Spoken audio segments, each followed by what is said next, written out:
আজকে করিম শাহ উরুসের শেষ দিনে সবাই সবার দোকানপাট গুছিয়ে নিচ্ছে করিম শাহ উরুস মুবারক থেকে বিদায় নেওয়ার জন্য। আর আমি আজকে আপনাদের মাঝে সবার মত বিনিময় প্রকাশ করব যে আজকের এই মেলাতে কার কিরকম লাভ বা লোকসান হয়েছে, তারা তাদের মনের কথা আজকে খুলে বলবে। তা দেখার জন্য সম্পূর্ণ ভিডিওটি আমার দেখবেন। আর যারা পেজটি এখনো ফলো করেন নাই তাড়াতাড়ি ফলো করে দিবেন, আর ইউটিউব চ্যানেল থেকে দেখে থাকলে সাবস্ক্রাইব করে দিবেন। আজকে যাওয়ার পর কোন জায়গায় যাবেন মানে এটা শিওর জানেন না? না, নবীনের ভিতরে আর কোনো উরুস মনে নাই। তো আজকে যাওয়ার কারণ কি? আজকে তো উরুস আসলো। আচ্ছা কইরে যাবো, কইরে যাবেন না? আজকের ভিতরে গুছাই নেবেন সব কিছু। আপনার বেচা কেনা মনে হয় ফিরে তো একটা হয়েছেন। যা হয়েছে তো আলহামদুলিল্লাহ, রোজার মাস, রহমতের মাস। ওনার কাছ থেকে মত বিনিময়টা শুনতে পেলাম, ওনার কথাগুলা খুবই ভালো ছিল। চলুন আমরা আরেকজনের কাছ থেকে ওনার নিজস্ব মত বিনিময়টা জেনে নেই। যাইতেছেন কেন এত তাড়াতাড়ি? বেশি ধরা দেখেছে, ধরা আইসি নাই ফিরা, এর আগে বছর থেকে দেয় ফিরা লস্ট হয়ে গেছে। আইসি না ভাই, আমি কোনো সময় নতুন নতুন আইছিলেন? বেচা কিনা হয় না, বেচা কেনা ভালো বেচা কেনা হয় ফিরা রমজান গেছে গা। যখন মেলাটা ওই যে রোজা ইলেকশনে পেছ লেগে আছে। করিম শাহ কর্তৃপক্ষ তো চাইছিল আগে করতো, কিন্তু রোজার মধ্যে হালাইছে দিকটা লাস্ট দিয়া। এবার গেল উনার মত বিনিময়টা, এখন আরেকজনের মত বিনিময় আমরা জেনে নিব। আপনারা সম্পূর্ণ ভিডিও দেখলে অনেক কিছুর অভিজ্ঞতা অর্জন করতে পারবেন। আমাদের করিম শাহ মেলাটি নিয়ে ব্যবসায়ীদের লাভ হয়েছে নাকি লোকসান হয়েছে তাও জেনে নিতে পারবেন। আর ভিডিওটি কিরকম হয়েছে তা অবশ্যই আপনারা সম্পূর্ণ দেখে কমেন্ট বক্সে জানাতে ভুলবেন না। এবছর কি বেচা কেনা কিরকম হয়েছে? ভাই ভালো না, ভালো না, ভালো না? না, গানটা নইলে না আবার সুবিধা হইল রোজাই আছে। টেস্ট লাগাইলেছে রোজাটা।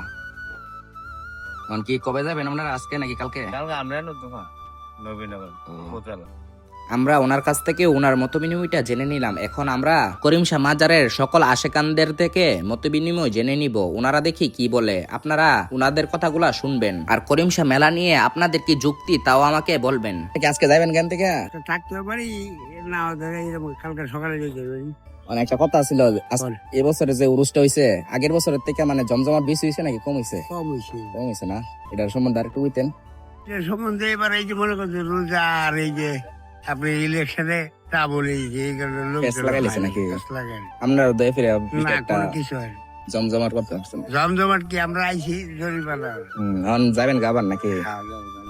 কালকে সকালে যেতেই আজকে মেলাটা মানে এর আগের বছর থেকে জমজমাট বেশি হয়েছে নাকি কম হয়েছে? বেশি হয়েছে নাকি কম হয়েছে নাকি? মানে এটার সম্বন্ধে একটু কইতেন আমরা, আনন্দ হয়েছে না? না না হয়েছে না বন্ধ মানে টেস্ট লাগাইলেছে না ইয়ারা? না ভাই, ইয়া তো শেষ হয়ে মেলা, মেলা বেশি আছে মেলা করলো রোজা তবে আলাদা আলাদা আছে মেলাটা বুঝছো? সালাম আলাইকুম। তোমরা কি ব্লগ দেখতে নাকি? এবছর ব্লগটা মনে হয় একটা জমজমাট না ইয়াটা লাগে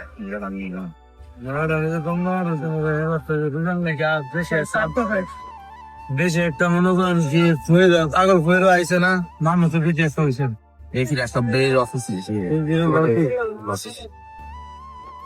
দেনে আছেন না? মানে আসিলেন কয়েকদিন, মানে এই ফেরা মানে এর আগের বছর থেকে জমজমাট একটু বেশি আসলো নাকি কম আসছিল মানে মেলাটা? কম হয় নাকি? মানে এই ফেরা দেওয়াতে একটা জমজমাট ওইখানে মেলাটা। আপনার কি কোনো কথা আছে এটার সম্বন্ধে? মানে মানে রোজা নিদা নিয়ে মেলার হালাইছে এটার সম্বন্ধে কোনো কথা আছে? রোজার আগে এবছর দত একটা আনন্দ উল্লাস হয়েছে। সবাই সবার নিজেদের মনের কথা আমাকে বলতেছে, আর আমিও সবার কথাগুলা ফুটেজ করার চেষ্টা করতেছি। তো এই পর্যন্তই আমার ভিডিওটা নিয়ে আসলাম আপনাদের মাঝে। অবশ্যই আমাকে কমেন্ট বক্সে জানাবেন আমাদের করিম শাহ মেলাটি নিয়ে।